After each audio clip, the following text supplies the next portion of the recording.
Here I have two Tremis Dynamics signature holsters from First Wave Holsters. Now, this one is the one I've been wearing for over a year, is the Trempendix Omega. And here in just a second, you're going to see a video I did with Garry Marr of Tremis Dynamics, who designed it, him talking about all the features. Most comfortable holster I have ever worn. Okay, so like if that's an issue, try this one out. You'll be happy. The other cool thing I like about it is that it has that bucket top. So for me, sitting in my car, I can draw my gun and reholster my gun without having to like shift my weight around or even telegraph what I'm doing. Like I can say you're trying to like just get your gun out kind of covertly and keep it where no one can see it because there's crackheads everywhere. Yeah, very easy to just like draw that gun, put it in your hands, and then put it away without having to shift your body around and show that you're doing something. So that, to me, was like something I haven't seen or experienced with any other holster, and I really like it for that. But yesterday in the mail, I got the TrempendLuX from First Wave Holsters. So it's very similar and has basically the same features. It's like this part is different. It's very similar to the Omega, however, it is light bearing, and these are made for the TLR7 family of lights. And here I've got the thing printed out, what exactly they wrote. The 365 and the G48 fit the TLR7 sub. M&P, Glock 19, and macro are sized for the TLR7 HLX, so it will fit all the TLR7 family and XC3. Now, what I have on it is a TLR7X. Now, I used to carry an X300, but I found it to be very cumbersome. Like, man, it was just not comfortable. It was a pain in the ass. So I'm giving this one a shot now, even though I prefer an X300. And this holster is still extremely comfortable. Not as comfortable as the Omega, but extremely comfortable. Now, in the description below, I will put a link to both holsters, but now here's the video I shot with Garry of Tremis Dynamics. What's up, guys? This is Andrew Smersek with Combat Art Training. I'm here today with Garry Marr of Tremis Dynamics, and Gary's going to be talking about his signature holster from First Wave Holsters. First Wave is the fourth company I've had making a signature holster. We've moved from some because they couldn't do what I needed them to do. Some small businesses, like most small businesses, have a lot of struggles, and I ended up having to move on. The guys from First Wave I've known for a really long time, and when they started making holsters, I was like, hey, do you want to make the signature? And sure, let's do it. So First Wave is now the fourth and final company, because last year I actually, after the few months of building the holster, became a business partner with them. All right. And I'm handling all the online sales for them, because those guys don't fuck around with online sales. So they're like, hey, if you want to do this, we can work together. And so we just grew our relationship to include selling them online. Now, this is, so far, I've only been wearing it a few days, but this is my favorite holster that I've used. A couple features. Well, number one, I put it on and I was like, oh, okay. That one point that usually digs into my body is gone. Like it's a rounded rubber piece, and then the other thing is reholstering. Like I don't look at my holster when I reholster. It didn't even feel weird doing it with this one the first time, because it's got that bucket top that makes it easier to put it in. And then the clip you chose is outstanding. In fact, I don't even have my holster attached to my belt right now. It's attached to my pants underneath because I just wanted to try that out. Yep. So what are the features on it and why? The bucket top, we'll start with that. That was like the first feature that carried over. Actually, I guess it was the second feature. But when I had a strong side holster, and I was carrying a strong side, generally speaking, there are two options to help with reholstering, and one is either a high sweat guard or a big opening. Mm-hmm. And most people don't even do the big opening. It's just high sweat guard, or it's difficult to put it back in. I didn't like high sweat guards because I spent a lot of time on the range with the gun outside the holster, and that high sweat guard is like a razor blade. Yep. Like it's a big pointy thing sticking into you. And if you have the right one, you can snap it. Yes, I've seen that happen. Especially when you have a little more meat around the middle. And you want to do something other than stand straight up. Right, which you should probably be doing. So I was like, hey, let's make it bigger. So we worked with some different mold ideas to get it the right size where it's easy to get the little small front end in the big bucket, and then it kind of feeds itself the rest of the way in. Very easily. So I was like, all right, I totally like that. And on the strong side holster, which is still available, it's called the Mark V, because it was the 5th iteration of that holster. It is designed to hold the gun very tight so that you can have more gun with less printing, because a lot of times people, their option will be, don't want the gun seen, so I'll carry less gun. I was like, well, how about we reorient the gun so we can have more gun and still be less seen? That was kind of the litmus test for all the things that we added to it. But I wanted to work on carrying Appendix. A lot of students that carry Appendix, like I needed to be competent at it. Whether it was my preference or not, I needed to work on it. So we ran through a bunch of ideas with them, and we kept adding things, changing things, and we came out with the Trempendix. And it had some features also still available as the Trempendix Alpha, because now we added new features that are distinct enough to not just be the same holster and we'll do like a rolling change. Like it had to be its own model. And that's the one you're wearing, which is the Trempendix Omega. On the Alpha, we didn't do the bucket top in the front. And I was like, why aren't we doing this? Let's try it. We did. I'm like, oh, the bucket top stays Appendix just like it does in the side. A lot of guys will run wings on their Appendix holsters. And I like the idea of rotating the butt in, but I didn't like all the extra mass where the wing attached.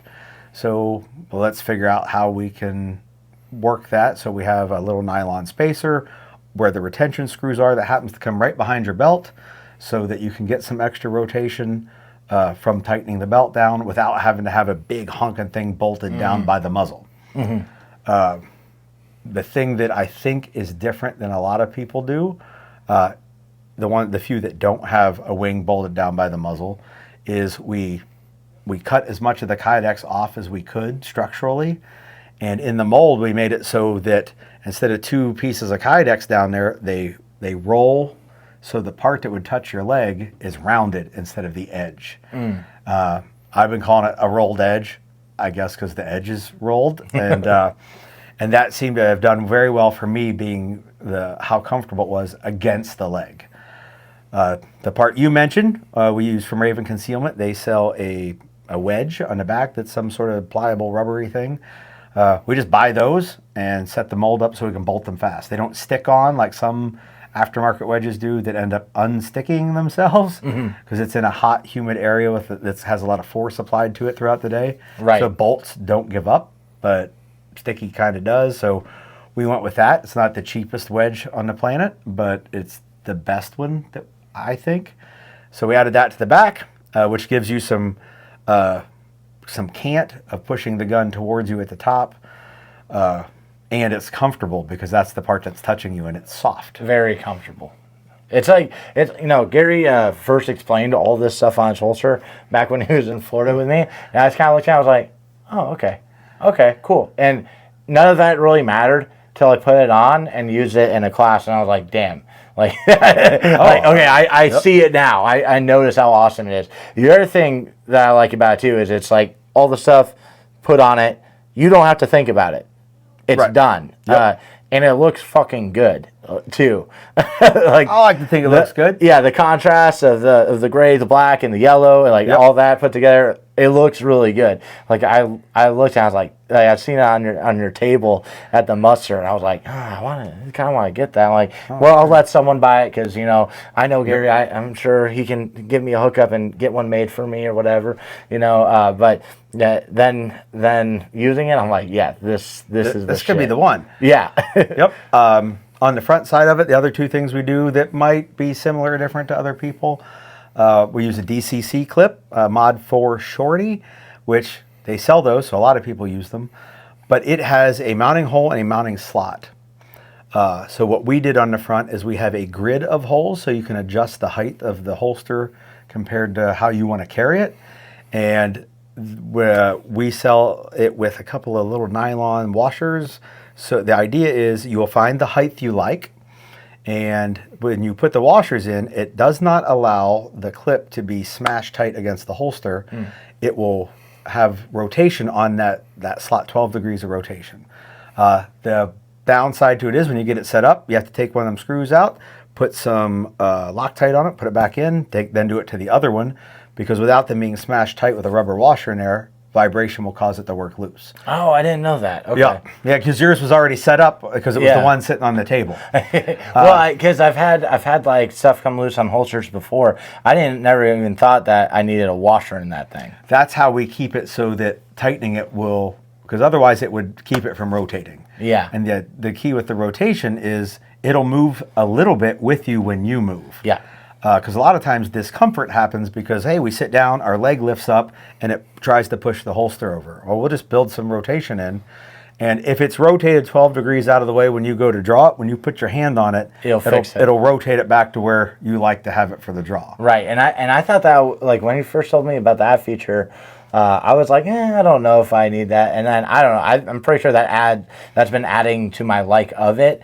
But it's like, it's hard to say. He's only been wearing it for a little bit, you know? Yeah, a couple days. I like it. And I'm also a soft loop guy. Or the, I forget the name of it. There's another cool rubbery lock thing that I've been using that I usually like. But honestly, that metal clip, I'm wearing it on my pants. I've drawn a few times today, and I'm like, that worked good there. It took a bit to grow on me before. I didn't want to trust the metal clip. I was a soft loops guy. Yeah. And I'm like, I ain't trusting one of them. They all suck. Yeah. And somebody said, man, you really need to give these DCC guys a shot. And I did, and went, oh, son of a bitch, these things work really well. Right.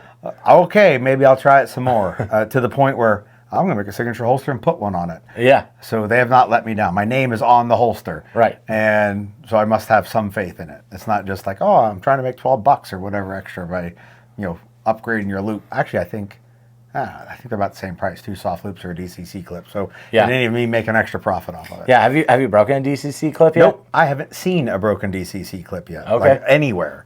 So while it may have happened, it hasn't been prevalent enough for it to cross in front of my eyes. Yeah, because I know my soft loops, I'll break them eventually. I've seen broken soft loops. Yep. Usually the snap breaks, which it doesn't matter what part breaks. If a part breaks, it's not holding anymore. So everything is breakable.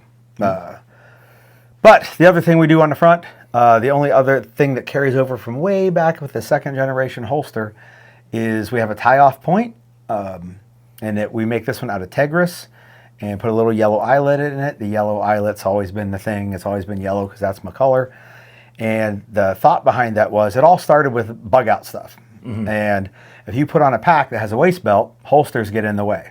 Yes. So on my bug out plant, I keep a Hill People Gear kit bag, which is like their chest mounted bag that you put some, your compass and your candy bars and your Twinkies, whatever in there, and it holds a holster.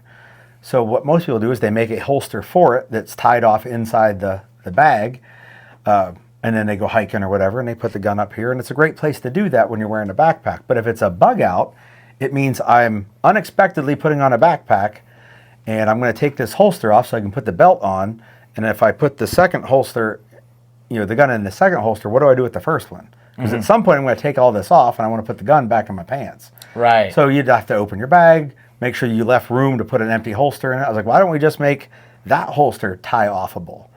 And if it had soft loops or whatever clip it had, we're like, oh, we'll just tie off to that. Well, what we found was when you go hands-on, if it's not tied off along the edge of the holster, you can get it twisted around whatever you're tying it off with, and then you can't get the gun out. Oh. So if this becomes a combatives issue, my own tie-off point can cause me to not use the gun. Right. So I was like, oh, it needs to be tied off along the bottom edge. Let's add a tie-off point. So like in whatever kit they got, tie-off point at the bottom. Yep. Just run 550 cord through that. We recommend the little metal steel braided things that screw together. It's like they sell them as keychains. Okay. The necklace or the necklace thing? Nope, it's like a little steel braided. I should probably have prepared better for this, but I will send you the picture so you can throw it in post on the screen right now. Yep. And I keep that in the bag, So I just unscrew the little barrel adjuster, run it through that eyelet, screw it back shut. Okay, actually, no, I know exactly what you're talking about. I used it in a video a while back as a sling mount. Don't use it as a sling mount. I don't like that anymore because I broke them. But that's because it was rubbing on metal the whole time. Yeah. But that's cool. And actually, in the bump bag I make and in the fanny pack I make, there is a tie-off point center at the bottom. Yep, perfect. So it'll work in those just as well. Cool. And then you didn't have to have a second holster. Just add a cool looking tie-off point to the holster that's already on you. Yeah. And that yellow eyelet kind of became the signature. Yeah. So we kept it on this one as well. Even though for some folks, like, I don't need that. Okay, but it still looks cool because it's Tegris with a yellow eyelet. Right. So that's all the things that we added. And a lot of those things were on some holsters. They just weren't all on one holster. And my philosophy for a appendix holster was based around, I'm short. So the belt is always going to be 1.5 inches. The gun's always going to be that size. But everything else gets closer together when you're 5'4 3/4. And I needed to fit a gun up there and still be able to drop into a squat without moving gear around. Right. I didn't want to be immobile because of the gear. If that was the case, I'd still carry it strong side. Yeah. So I needed to find something that fit in my reduced footprint area that wouldn't fucking kill me after I sat in a car for 3 hours. Right. And the holster you're wearing right now was all of that put together with a lot of me trying it out and wearing them for a long periods of time and every situation I could think of so that it fit a little guy. And then if you're a big dude, all the better. Yeah, it's even better. Yeah. Yep. Right on. Yeah, you guys absolutely crushed it. Like right now, this is my favorite holster. Awesome. And going over the features, I haven't nerded out on holsters that much, but what I have seen is like I look at, the big ones that everyone uses, they don't all have all that stuff put together. So that's one thing that all my customers always liked was like, oh man, this is really well thought out. You put a ton of thought into this and you guys execute it very well. Now, how do people buy it? Well, there are 2 ways. Okay. Being that I'm in charge of the online sales for First Wave, we made a website, firstwaveholsters.com. Cool. And you can go there and get any of the Tremis holsters or the regular standard holster designs that are similar to what most people would expect that used to only be sold at gun shops near the 4 guys that own the company's hometown. Like they had some local customers. So online you can you can get those basic or standard holsters, I guess we call them, or the signature holsters over on that website. Or if you're on TremisDynamics.com, which is my website, you can get all the signature holsters. So either website, you can find them on there. They're priced the same, so it's not like you got to worry about who's running the better deal. If there's a coupon code for one, it works on the other one as well. Oh, very cool. Because that's a central system that just shows on both websites. So if we make a coupon code for 20% off for Veterans Day or something like that, it doesn't matter where you order it from. It's the same deal. Right on. So those are the 2 places. Or there are gun shops in Bloomsburg, Kalispell, San Diego, Virginia Beach. Oh, wow. Do they all have the signature one? Or I believe there's probably at least some there. Okay. I don't have the current inventory in those places. Yeah. Oh, and Indianapolis. There's a store in Indianapolis as well. Cool. That has them, and I know they have bought some, but they don't tell me if they've sold them and they're in stock. So those 5 places you can get them in person or just buy it online. Cool. All right. Anything else? Nope, that's it. All right, guys. Check out TremisDynamics.com, firstwaveholsters.com, right? Yep. And that's it. Thank you for watching. Keep fighting communism. Remember that training saves lives.